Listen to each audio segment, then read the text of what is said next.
Hello and welcome back, everybody, to Man and Machine. Happy Monday morning, episode 179 here with Dillon and Ben, the co-founders of PeakBot and the co-hosts of today's show. I know there's going to be a few minutes where everybody's joining in here, as always, so we'll get a slow start to the morning here. Ben, let's get some music going. I'm going to do something I wouldn't traditionally do on this show. And Ben's like, what is this? What does this mean? I'm getting nervous. We have a guy a trader. He's a wheel trader. And he's been around a long time. He's got a big following on socials. We want to partner with him and have people copy his trades on the Tradier platform. And he's live right now. And I want to see if we can get his attention. Now, we're live. We have a show to run. You're talking. I just reposted his live, actually. Did you? Okay. Yeah. So we're on the same page. I'm really glad. See, we're cooking. We can do multiple things at once. Anyway, so a lot to cover today. We're going to be looking at stocks in real life. Okay. Lyft is the stock. I have to sneeze, Ben. Do it. Bless you. I love the delay in the sneeze just to mute the mic. I think I muted it, right? You did. You got it. Okay, cool. See, my mic doesn't. If I hit it, it doesn't mute it. Well, you know what? I feel like even if I didn't mute it, the technology's there to where it would have eliminated it somehow. You know what I mean? It would have cut it out. But anyway, all right, we got to get music. Doug, how are you? Happy New Week. Glad to have you here. Let's get this turned up a little bit. Here we go.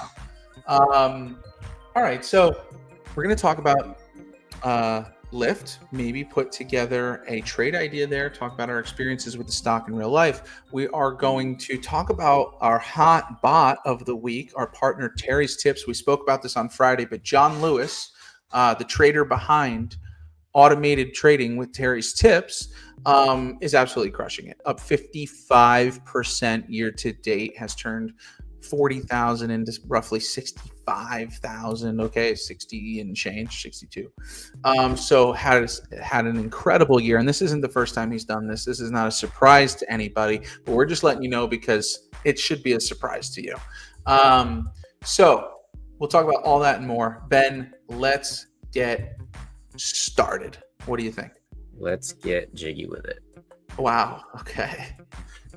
Let's do it. So, Ben, you'll pull up your screen here. Yep. Don't know. I hate when we both click on it at the same time. We both click it at the same time. We are synced up. You know, being too much in sync is actually sometimes not productive. As this is a great example of that. Ben, talk to me about Lyft, man. Come on. What's your experiences? Are you a Lyft first kind of guy? I'm a cheaper option kind of guy. You know, we're gonna have Lyft and we're gonna have Uber in the same area, and it's surge time. If we're in a high traffic time period, I'm gonna check both. You know, I'm not gonna. Gotta check both. You gotta check both. However, I usually default to Uber. Although I will say, there are certain areas, and I can't remember off the top of my head because I'm not using ride shares too often, but there are certain areas where Lyft is consistently cheaper. Oh yeah. Uber. Yeah. Otherwise, and there's not really ever a time where Uber's ever cheaper than Lyft. No. I don't think I've ever encountered. They're either very, very close in price or Lyft is significantly cheaper than Uber. Could not agree more. Yeah. And Lyft was the new guy in town, right? Uber was, kind of broke the mold here. Lyft came in, tried to not reinvent the wheel, just say, hey, let's get lower prices. Let's try to get as many drivers in as many areas. I never used Lyft at first because they just did not have, it was the convenience. Yes, you're cheaper, but I'm not waiting 15 minutes if Uber's 2. If Uber's 2 minutes away, or literally I can see it from across the bar. Because this was when, early 20s in college and stuff. By the way, Ben, when we were in college, this was very early. Rideshare was still very early. It was. I don't think we even had it until like senior We year graduated. of college. Yeah. Yeah. I don't think we had Uber as an option very much. Yeah. Especially not in northeastern Pennsylvania. I mean, maybe a little definitely yeah. not there. No. But I like that. Your audio is cutting out. Okay, I'll try. I'll try to get it a little bit better. There you go. It's better. I'll just check some settings. But anyway, the user experience on the two apps, in my opinion, incredibly similar. I remember like whenever I get in a ride share, whether it's a Lyft or an Uber, I'm the guy who sits up front and talks to the driver if we have a group of people. Like if somebody has to sit up front, like going out to the bar or whatever, I'm going to sit up front. You're that guy. You are that guy. And I'm going to ask, hey, I remember early years, we're like, hey, who pays you better, Uber or Lyft? Like, which one do you? Because they all do all of them, right? Yes, like they all have Uber, Lyft, and is there any other big competitors today? No, but there's like Uber, Lyft, and now there's like they're going to DoorDash at the same time. They're going to do all of these things all at the same time. Because if you're out, you might as well get all of the jobs. Yeah. Like maximize the time that you're out there. Maximize the wear and tear you're putting on your car. Totally. So look, I got nothing bad to say about Lyft. I'm interested to look at the stock here. I took a brief look at it. I've traded Lyft before. Ben, I think Lyft was on like trend spread for us for a while. Lyft was on the trend spread, on the wheel watch list. So was Uber, but Lyft was on the watch list for a while there. Yep. Why don't we take a look? Do you have a chart or anything ready? I do, and funny enough, it's funny when you go into your TradingView account and you see old lines. So I got a line for some reason on Lyft at $13.50. All right, that must have been your sold put at one point. Yeah, it looked like a bounce point. So I don't know if that was good or bad for me, depending upon the direction I was going that week. But these are weekly bars, so we'll kind of. Here's dailies. All right, we're gonna go for. Yeah, we don't need to zoom out that far. Let's just go.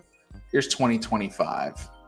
All right, so we launched here in 25, right around, call it $14 a share. Some consolidation through February. Stock falls March into April. Kind of expected. I'm going to take a look at what the beta on this stock is. Look at that, Ben. You would have never guessed that, would you? Look at the beta. Almost a perfect beta score? Perfectly correlated. That's kind of wild. I didn't know that. So, I mean, like, if you're not aware of what that means, it typically moves in line with the market pretty damn well. Almost 1-to-1. Are we gapped up right now? Well, you're up 40 cents. Yeah, pre-market. So, how are futures looking for the market right now? Oh, we are pumping today. Okay, good. I'm happy to hear that. We are up 65 points since the market closed on Friday, and we're pumping today for sure. All right, good. So, maybe what we do, Ben, maybe we take advantage of this. Okay, so listen. Now we know beta is 1.0 essentially. Okay, so we can say that what may happen to the market today, we can anticipate that may happen, see similar movement on this stock. We know pre-market it's up 44 cents. There's a varied amount of responsibility we can have here, right? We can see what we want to do about a trade for today if we wanted, or we can start to macro and zoom out a little bit. By the way, we are not financial advisors, and this is not financial advice. But Ben, when I look at this, okay, so let's just go 1 year here. All right, so steady bearish, big jump up. I believe the market, of course, did that, but it looks like earnings probably helped them here, maybe a little bit. And we've been kind of bearish, maybe a little bullish as of the last few days, I guess. But I don't know, Ben. I'm struggling here. Yeah, I'm trying to think how are these larger macro events going to impact Lyft as a whole? If we're looking at even just like a weekly play or a monthly play, I'm trying to think tariffs not really going to impact rideshare earnings for any reason that I could think of. And then government shutdown, maybe more people are traveling locally than getting on a plane right now. using some rideshare apps. I don't know if that's going to be enough to like really bump up revenue for the holiday shopping, because I feel like Uber's got to. I mean, these lit rideshares got to see a little more business during the holidays. Yeah, right? you know, don't Uber drivers like shop for you now? Like you could get like things delivered to you, not just food from Uber. Yeah, it's like you can get a blanket from Target if you wanted to. So yeah, maybe that's going to pick up some earnings. So I'm thinking, and so then what happens now? Let's say the government reopens this week, right? Are people going to start flying again? And even when people do start flying again, you take an Uber from the airport to your hotel or to your rental car or wherever. So I think based on all those macro factors, I'm going to say we're going to continue to move in an upward direction through the end of the year. I'm thinking of put credit spread. Yeah, put credit spread. I kind of like where the most recent consolidation was over the last month. Like get pretty close to the money, maybe at like $20 there. Sell that $20 put. Okay, let's go look at it. I'll pull it up on Tradier. I'll pull it up. Yep. Okay, so chains. Let's go to LYFT. Now, how far out are we feeling, Ben? Why not just go to the end of the year? Let's do the December 26th expiration. 12/26, above 20. So we're gonna get our sold put here at 20. Ben, it's every 5 cents, by the way. I'm sorry, every 50 cents. Yep. So how wide do we want to go here? I don't mind. If we're going to go to the end of the year, I don't mind maybe putting a couple $100 out here. You know what I mean? Yeah. I mean, it's tough to get an accurate price estimate because the bid and ask are so wide at the moment. We would know better when the market opens. But I'm looking at selling the 20, buying the 19. So that's $1 spread. I'm looking at a mid of a 30-cent credit. That's not bad. 30% return on your cash risk. And when we look at this, take profit a little bit early.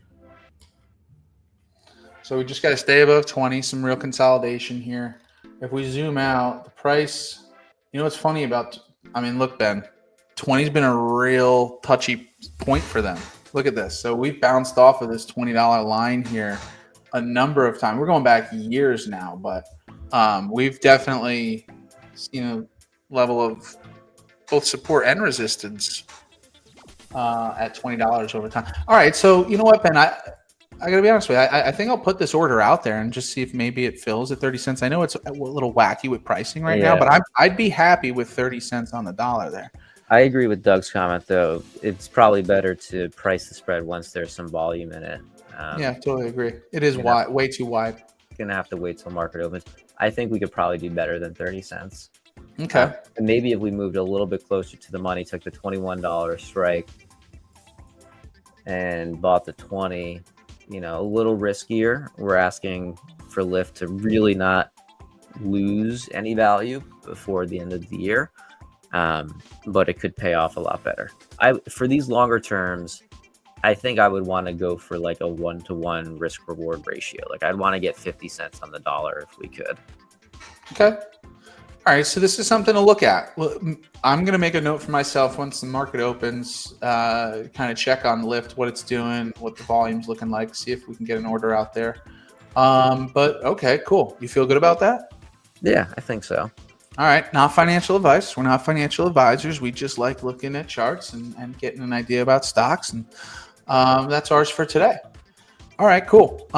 Ben, we're going to talk about Terry's tips, but I also want to see if we got any open positions, which I don't think we had anything over the weekend, right? No King AI over the weekend. Right? Yeah, I don't see anything in my account. So, okay, no. I got a ton of action. I want to see what this looks like. My Visa position that I opened up a couple weeks ago on this show, Ben, I was looking at it, and we'll see what it is.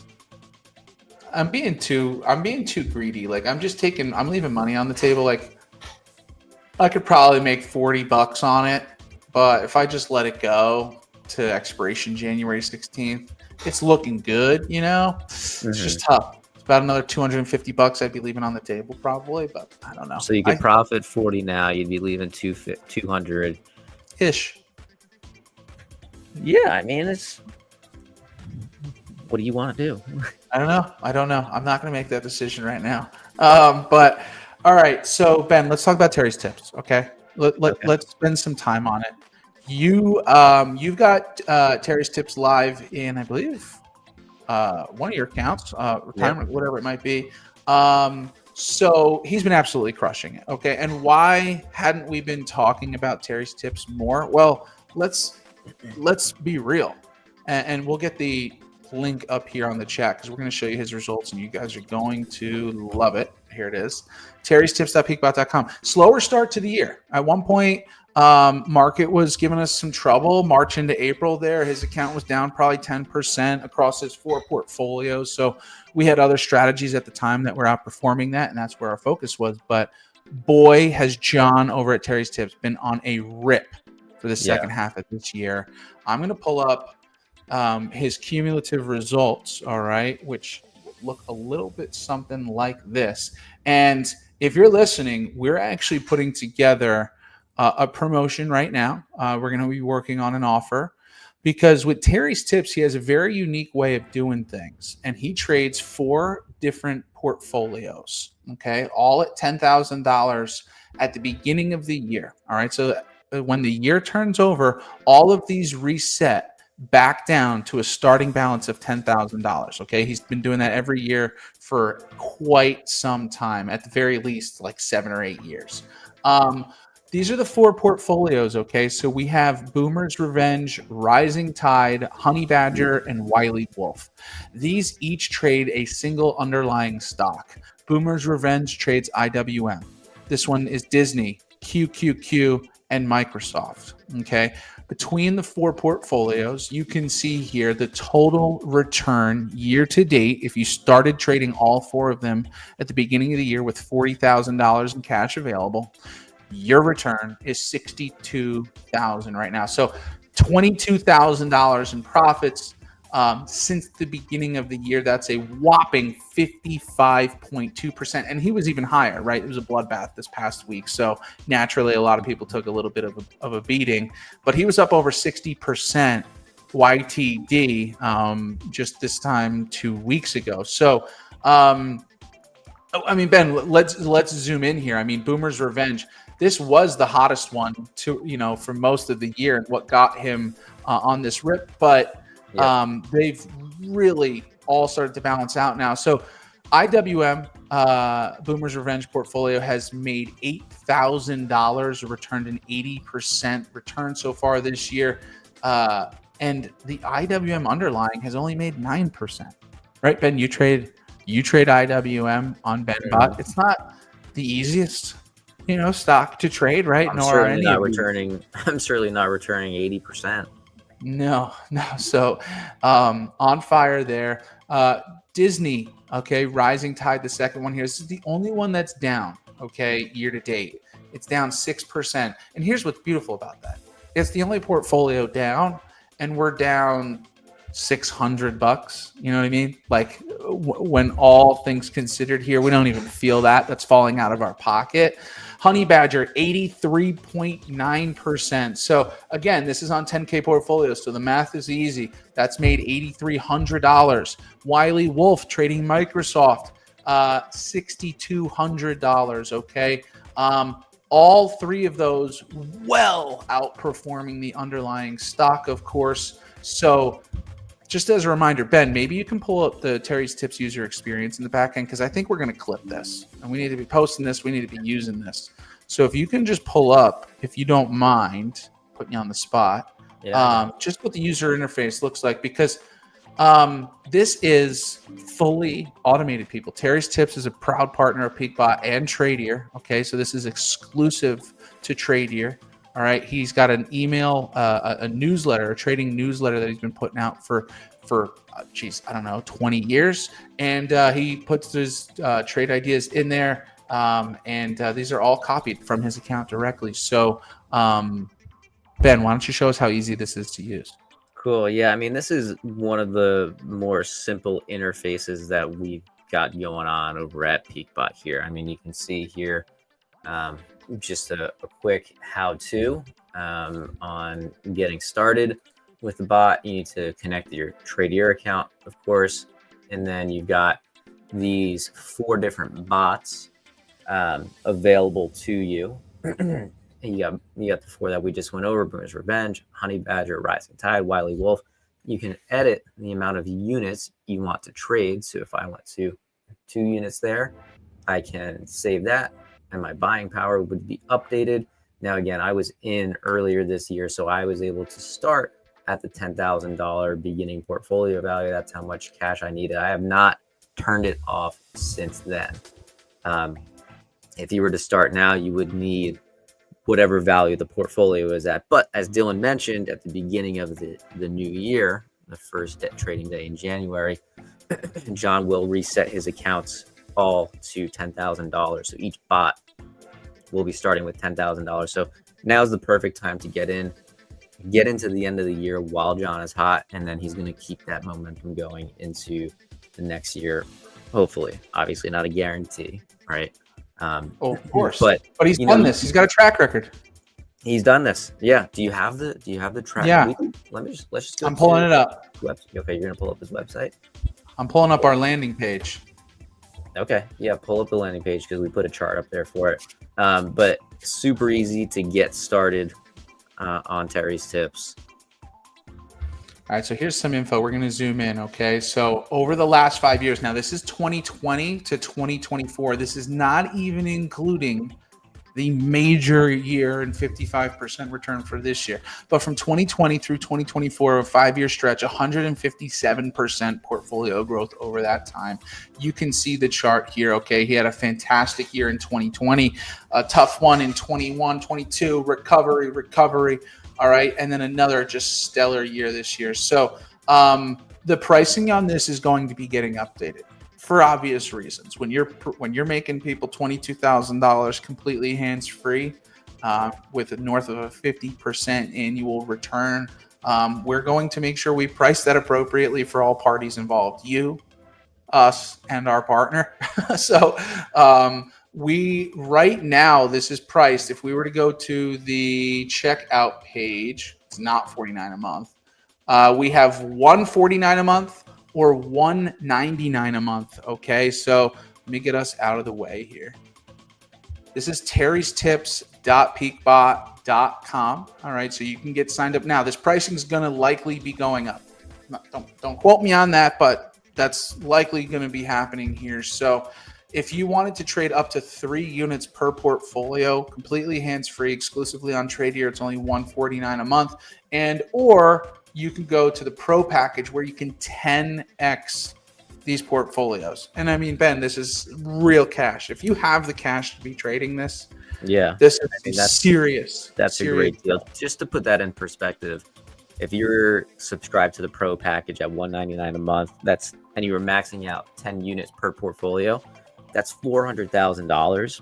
You'd be paying on an annual basis little under $2,400 for the subscription for this. And on a $400,000 account, that account would now be over $600,000. So just this year alone, you would have made $200,000 in profit just this year alone, and only paid $2,000 for the subscription fee to do that. Isn't it terrible that to me, like, it sounds slimy even as we're saying it, but it's not. I mean, these are real. You've got to keep in mind the smaller accounts, right? If you're trading just 1 unit, like I'm trading, I made over $20,000 on the $149 a month package. So that's, a little under $2,000 for the year. Great return. Great return. Can't complain with the return. No, I hope not. So, all right, fantastic. So terrystips.peakbot.com, likely seeing an update, but we will likely be putting together a promotion where there's going to be a limited number of seats, okay, available at the new year. Okay, probably somewhere in the 30 to 50 seats available at the new pricing that we're going to be launching. So if you're interested in Terry's tips and a hot trader right now and has been over the last 5 years, head on over to terrystips.peakbot.com. Let us know if you have questions. Otherwise, you can also shoot us an email to experience@peakbot.com, and we'll talk to you about Terry's Tips, PeakBot, and any of our partners. Okay, very cool. Let's move. Thank you, Doug. on. Thank you, Doug. Yes. Thank you, Doug. Thank you, Doug. Past results are not guarantees of future returns. 100%. Trading is risky. You will lose money. Yes. If you don't want to lose money, don't trade. All right, Ben, let's hop into the bot shop here. All right, let's do it. This is the final week of the BenBot. So we've covered the BenBot and all of the components of the BenBot over the last several weeks, couple of months actually. We've talked about the results. We've talked about entry criteria. We've talked about strike price, stops, take profits, overnight holds. And today we are going to cap it off with a simple variation of this strategy that is actually outperforming the strategy itself. So it's a little bit easier to manage and maintain, a little bit riskier, but we happen to be in a bullish market this year.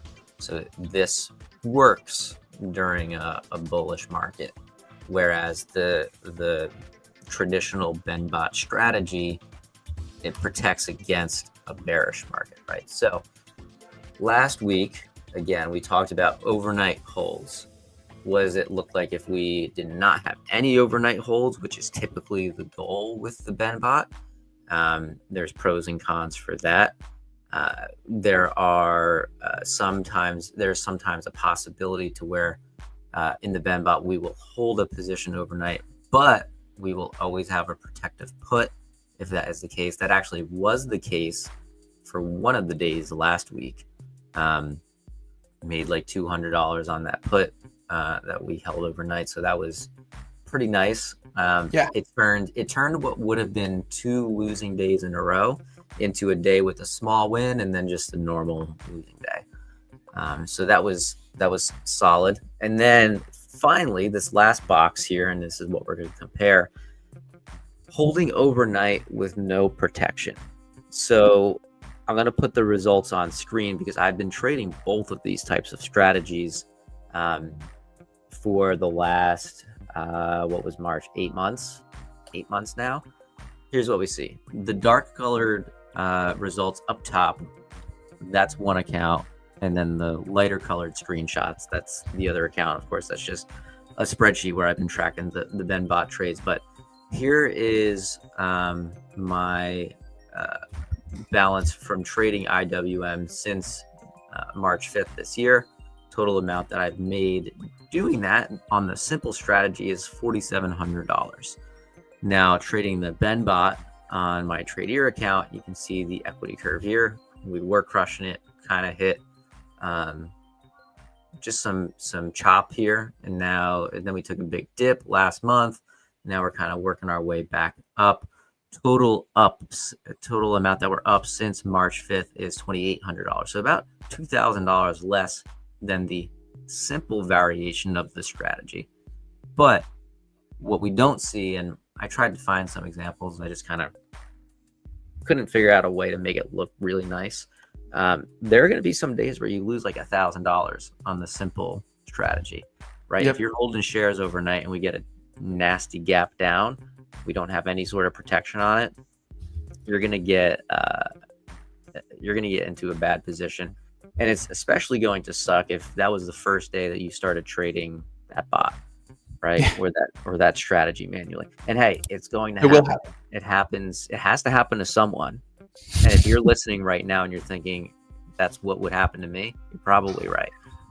Yeah, that's what happened to me. Dillon is cursed. Officially. Mm-hmm. So whatever's Dillon's trading, do not trade. But these are the up-to-date results for these two types of trades. Dillon, any thoughts on the difference between these two results? Yes, my thoughts are, if you are call it a smaller account, okay, where if you're trading this strategy with 25K, call it, and that's a lion's share of what you're in trading and investing with, my opinion is you're not going to be able to bear the no protection version, with the drawdowns. Over time, I think it proves that it's a wise strategy and a very profitable one, but it depends upon the individual trader, right? Like what's your goal here? Are you watching this? Do you need this 25K? Is this being invested long term? Right? So it really just depends. I think all options here are good options. It just depends upon like the flavor of the trader and really what they can withstand from a risk standpoint. But what I think we found is over time, all these strategies are sound. We're trading with the market, and 80% of the time it's up and to the right, and we're going to profit if that's happening. It's just what's it going to look like on the bad days. Right. Yeah. And I tend myself to be a more conservative trader. So I'm happy with the PeakBot results being up 11% since the beginning of March. Like, to me, that's solid. Knowing the type of protection that's behind that strategy and the roll downs, extra premium collection, I'm personally happy with that. But I know other people are shooting for the stars here. Then go to Terry's tips. I was just about to say, so you don't want to trade IWM with me. You want to trade it with John over at Terry's Tips, because he is up 80% on IWM this year. That's crazy. Yeah.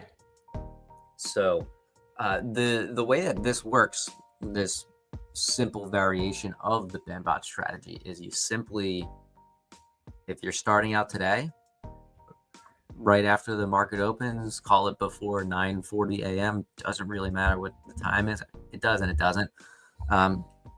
You're going to want to buy 100 shares of IWM. You're going to want to sell a covered call against that. And then you're just going to let that position go for the entire day. And in the winning case scenario, those shares get called away at the strike price that you sold. That covered call you're going to sell is going to be at the money, rounded up. So there's going to be some gain on shares. You're going to keep that premium. You're going to make your money that way. If price finishes below our sold strike price, you're going to hold on to those shares unprotected overnight. And then tomorrow, you're not going to need to buy 100 shares. You already have them. You're just going to sell another covered call at the money.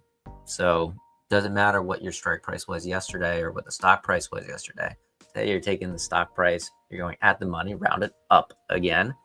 You're going to collect some premium there.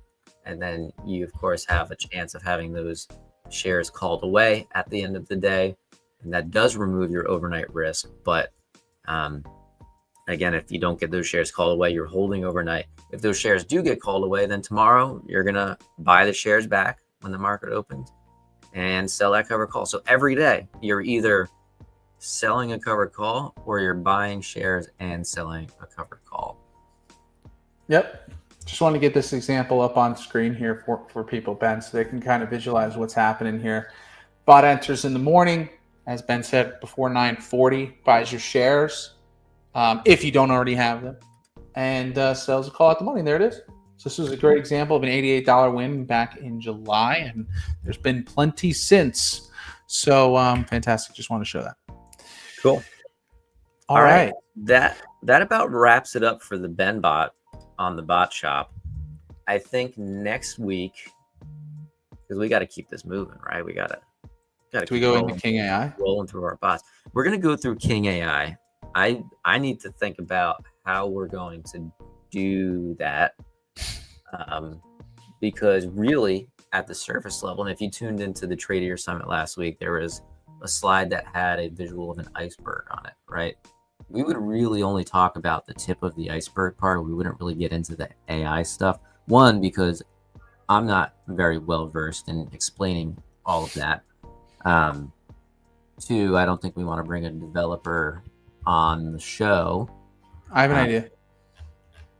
Let's hear it. Why don't we revisit the wheel? So here's what I'm thinking. We're making adjustments to the wheel, right? It's not happening overnight, but this may even publicly keep us accountable to get the wheel moving and update. Ben, I'm just, we're live. We're doing this. We don't hide anything from our community. Our wheel strategy is fantastic, and it's getting some updates. Maybe, Ben, what we can do is educate on those updates, maybe a revisit of the strategy itself. And by the time we're through those 4 weeks of education, I believe the wheel will be updated and ready to rock with V2. What do you think about that? Maybe. I'd like to stick with King AI. All right, King AI is fine. Well, I think it'll be a quick series though, because like I said, we're probably just going to stick with the surface level. All right, surface level. What the AI is doing. You know what, Ben? We can do a comparison. Yeah. Let's do a comparison. King Condor to King AI. Both strategies are still up and available to trade. Both profitable strategies. It's kind of like your example with BenBot, right? Yeah. More protection versus less protection, and what's more profitable over time. Cool. Okay. That's the plan. So we'll do it. Anything else here, Ben? Economic events this week. I know we covered it on Friday, but for anybody who wasn't there on Friday, maybe a quick flyover. Yeah, let's do it. All right. So economic events coming up this week.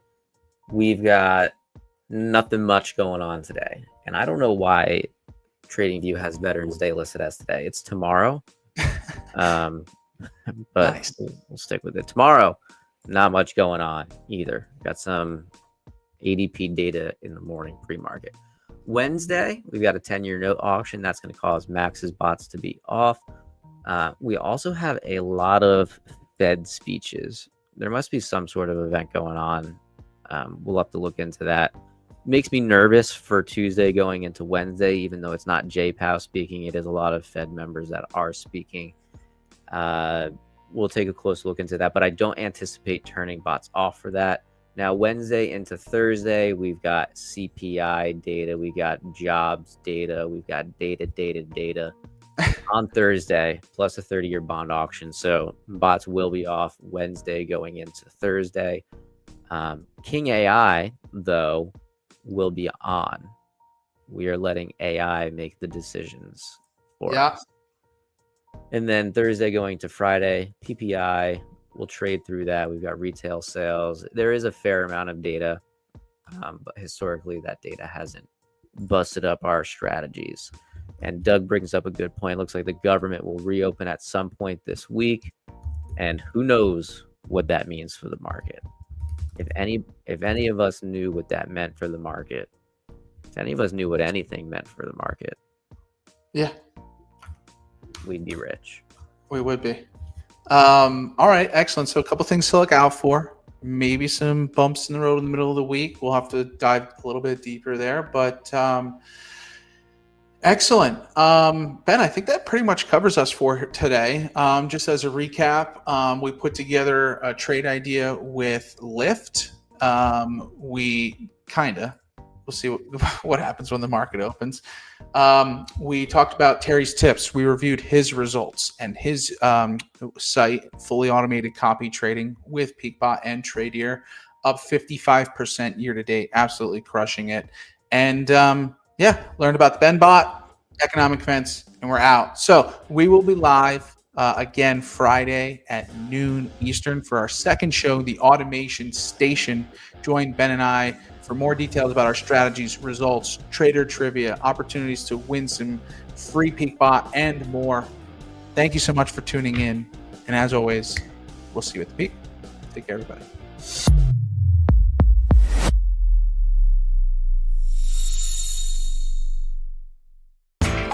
You know how the financial world goes. Here comes the buzzkill. Please make sure to take some time to read this boring disclaimer. We will owe you one.